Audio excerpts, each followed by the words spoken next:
Welcome to Black Hole Spoiler.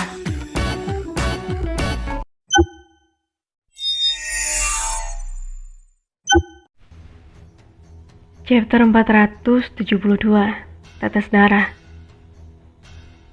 Jika Anda ingin bertaruh sesuatu, pertaruhkanlah hidup Anda, kata Lin Feng.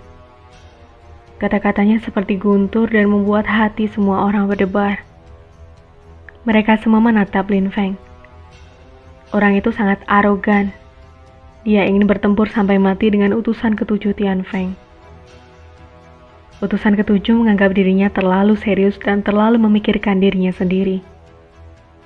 Apa yang memberinya hak untuk berpikir bahwa dia bisa menggunakan sang putri sebagai taruhan dalam pertarungan? Dia tidak menghormati Duan Xinye dan telah mempermalukannya dengan mengusulkannya sebagai taruhan. Hal ini yang membuat Lin Feng ingin membunuhnya. Di sisi Sue Yue, semua orang sepertinya ingin tertawa dengan gembira. Meskipun beberapa dari mereka tidak menyukai Lin Feng, utusan ketujuh telah mempermalukan Sue Yue dan putri mereka. Mereka memuji untuk Lin Feng. Utusan ketujuh itu kuat, tetapi dia tidak sekuat Sechiong. Hal itu tidak buruk sama sekali. Akan tetapi Lin Feng, ketika dia memiliki kekuatan lapisan Zuanqi kedua, sudah bisa membunuh Shi Qiong dan sekarang dia telah menembus lapisan Zuanqi ketiga. Membunuh utusan ketujuh itu tidak masalah baginya. Jika dia membunuh utusan ketujuh itu akan mempermalukan semua orang dari Tian Feng yang berbicara dengan sangat arogan. Orang-orang dari Tian Feng menatap Lin Feng dengan dingin, karena dia secara mengejutkan ingin bertempur sampai mati. Wajah utusan ketujuh terlihat sangat murung. Meskipun Lin Feng hanya menembus lapisan Zuanqi ketiga, dia duduk di sebelah Duan Wuya yang berarti dia sangat memikirkan Lin Feng. Utusan ketujuh memahami satu prinsip. Ketika para kultivator yang kuat menantang seseorang sampai mati, itu berarti bahwa mereka yakin akan menang. Saya telah menembus ke lapisan Zuanqi keempat. Saya jauh lebih kuat daripada seorang kultivator normal lapisan Zuanqi keempat. Dia telah menembus ke lapisan Zuanqi ketiga dan yakin akan kemenangannya. Tetapi dalam kenyataannya dia mungkin hanya bisa bertarung melawan kultivator biasa dari lapisan Zuanqi keempat. Aku tidak percaya dia bisa mengalahkanku, pikir utusan ketujuh. Cahaya yang berbahaya bersinar di matanya. Lin Feng ingin pertempuran ini sampai mati. Jadi dia dengan senang hati akan menerimanya. Utusan ketujuh memandang Feng Chen dan duta besar dari Kekaisaran Gunung Naga, dan kemudian berkata, "Tetua, saya telah mengikuti Anda ke Sue Yue. Kami datang ke sini untuk bertempur dan belajar dari satu sama lain. Orang itu memojokkan saya terlalu jauh. Dia ingin bertempur sampai mati melawan saya. Karena itu masalahnya saya harus menerima." Feng Chen dengan acuh tak acuh mengatakan dia tidak keberatan. Dia menatap Duan Wuya yang tetap diam, yang berarti dia diam-diam setuju. Dengan demikian Feng Chen tidak bisa menolak. Itu berarti bahwa dia tidak berpikir utusan ketujuh bisa menang melawan Lin Feng. Duta besar dari Kekaisaran memandang Lin Feng dan Feng Chen dan berkata dengan acuh tak acuh. Duta besar menganggap pertarungan antara kultivator yang siap mati adalah hak mereka. Dan siapapun tidak bisa menghalanginya karena setiap kultivator siap untuk mati. Ketika orang-orang mendengar pernyataan duta besar, mereka mengerti bahwa ia setuju. Pemenang akan hidup dan kalah akan mati. Orang-orang Kekaisaran pertama kali pergi ke Tian Feng. Mereka memiliki para kultivator muda dan luar biasa itu dan membawanya ke Sue Yue. Mereka ingin melihat siapa di antara junior mereka yang luar biasa dari Tian Feng dan Sue Yue, terutama yang paling kuat. Untuk persaingan besar Sue Yue, mereka ingin memiliki kultivator Sue Yue yang paling menonjol. Tujuan dari pertempuran adalah untuk menghilangkan yang terlemah dengan proses eliminasi. Jika yang lebih lemah dalam kelompok itu mati, itu tidak terlalu penting. Setidaknya sang duta besar tidak menganggap itu penting. Kultivator lemah tidak memiliki nilai. Jika mereka mati, itu tidak masalah baginya. Semua orang sadar akan pikirannya, tetapi tidak ada yang berani mengatakan apapun. Baik, kata utusan ketujuh sambil mengangguk dan menatap Ling Feng. Dia berkata dengan dingin, "Aku menerima tantanganmu." Segera setelah itu, suasana diserang oleh keheningan yang menindas. Karena suasananya menjadi terlalu menindas, gadis cantik yang bermain sitar itu menjadi gugup dan senar instrumennya pecah, membuat musik berhenti mendadak.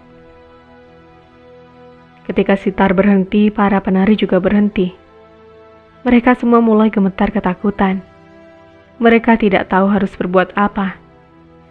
"Ini akan baik-baik saja," kata Duan Wuya dengan acuh tak acuh. Pada saat itu, tidak ada yang merasa ingin mendengarkan musik lagi. Para penari yang anggun pergi seperti kabut yang melayang di udara. Utusan ketujuh menatap Ling Feng dengan mata yang kejam. Yang mulia ingin pertempuran sampai mati dan mereka setuju. Utusan ketujuh berdiri. Bayangannya berkedip dan dia muncul di ladang kultivasi yang luas. Dia sangat cepat.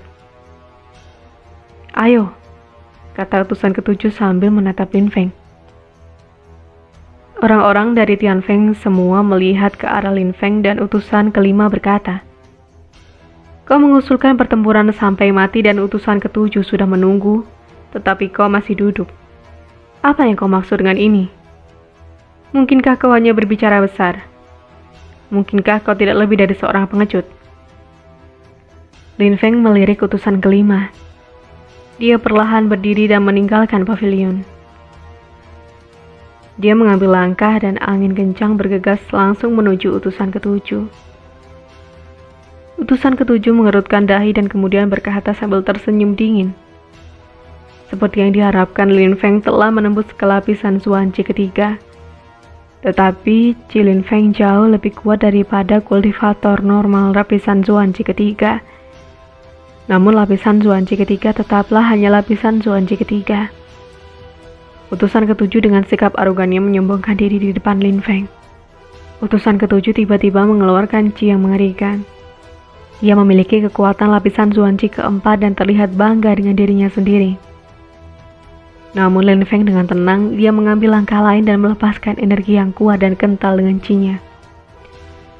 Setelah melepaskan energi itu, Lin Feng menjadi jauh lebih menakutkan. Hanya orang-orang di puncak lapisan Zuanci ketiga yang bisa melepaskan Ci seperti itu. Lin Feng benar-benar berbakat. Hal ini membuat beberapa orang dari Tianfeng memperhatikan Lin Feng. Lin Feng masih sangat muda dan utusan ketujuh beberapa tahun lebih tua darinya. Namun Lin Feng sudah bisa melepaskan kekuatan yang mirip dengan puncak lapisan Zuanci ketiga. Mereka hanya bisa melihat Lin Feng berjalan perlahan dan kemudian ledakan muncul. Saat energi meledak ke segala arah, seluruh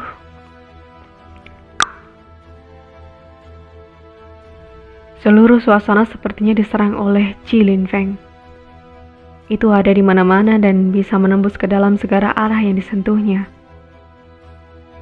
Banyak orang dari Tianfeng mengerutkan kening. Bagaimana ini mungkin? Lin Feng hanya menembus lapisan Zuanci ketiga, tetapi dalam 3 langkah, dia telah mengeluarkan Ci yang bisa menyaingi kultivator lapisan Zuanci keempat. Betapa menakutkannya. Serangan energi, pikir banyak orang tiba-tiba. Kekuatan yang ada di mana-mana dan Ci udara yang terbentuk menjadi serangan energi. Energi di udara memiliki berbagai bentuk. Tidak heran Lin Feng begitu percaya diri. Dia telah menembus ke lapisan Zuanci ketiga, tetapi dengan Ci dan kekuatannya yang kuat, dia bisa dengan mudah bersaing dengan kultivator lapisan Zuanci keempat. Tetapi mereka pikir itu masih tidak cukup untuk melawan utusan ketujuh. Sepertinya kita semua meremehkanmu. Tapi itu tidak cukup untuk bersaing denganku, kata utusan ketujuh sambil tersenyum dingin. Dia mengambil langkah maju dan melepaskan energi tajam yang bergegas menuju Ling Feng. Serangan itu berisi angin yang meledak di udara. Utusan ketujuh mulai menyerang. Itu cukup? Baiklah, saya akan menambahkan lagi kalau mau, kata Lin Feng. Dia mengangkat kepalanya dan mulai melepaskan lebih banyak energi pedang. Energi pedangnya sangat tajam dan mendalam, sementara energi yang berbahaya dan mematikan mengelilinginya. Suasana mulai bergetar. Lin Feng mengambil langkah lain dan detak jantung semua orang berpacu. Sungguh energi pedang yang kuat. Sungguh energi mematikan yang sangat kuat. Lin Feng mengambil langkah lain dan tiba-tiba melepaskan apa yang terlihat seperti lautan energi mematikan yang tak ada habisnya. Orang-orang dari Tian Feng terkejut dan jiwa mereka ikut bergetar. Lin Feng telah memadatkan energi menjadi pedang mematikan yang bergegas menuju utusan ketujuh. Tidak ada apa-apa selain energi mematikan dan energi pedang yang mengelilinginya. Utusan ketujuh membentuk badai di sekeliling dirinya sendiri, tetapi energi anginnya terlihat sedikit lebih lemah dari sebelumnya. Pedang menakutkan dan energi mematikan itu perlahan merobek energi anginnya. Tiba-tiba utusan ketujuh ketakutan. Lin Feng terlalu menakutkan dan pedang mautnya pasti membunuhnya. Aku tidak bisa terus bergerak maju, pikir utusan ketujuh saat dia berhenti. Lalu dia segera mulai mundur. Namun pedang itu sudah mencapai targetnya. Itu sangat menyilaukan. Banyak orang dari Tian Feng tiba-tiba berdiri. Mereka terkejut. Mereka hanya melihat pedang Lin Feng melesat di langit dan badai mulai memudar. Kemudian mereka melihat utusan ketujuh lagi. Darah menetes dari tubuh utusan ketujuh dan itu menetes ke tanah. Darah merah berkilau di bawah sinar rembulan. Karena kamu ingin bertarung sampai mati, aku akan mengabulkan keinginanmu, kata Lin Feng, ya suaranya beresonansi melalui atmosfer di sekitar kediaman Duan Buya. Lin Feng sudah berbalik dan menuju ke belakang. Utusan ketujuh ada di belakangnya dan tubuhnya perlahan runtuh. Dia sudah mati. Itulah cerita lanjutan dari Peerless Martial of God. Nantikan kelanjutan cerita ini dengan cara subscribe dan tunggu kelanjutan ceritanya hanya di Black Hole Spoiler.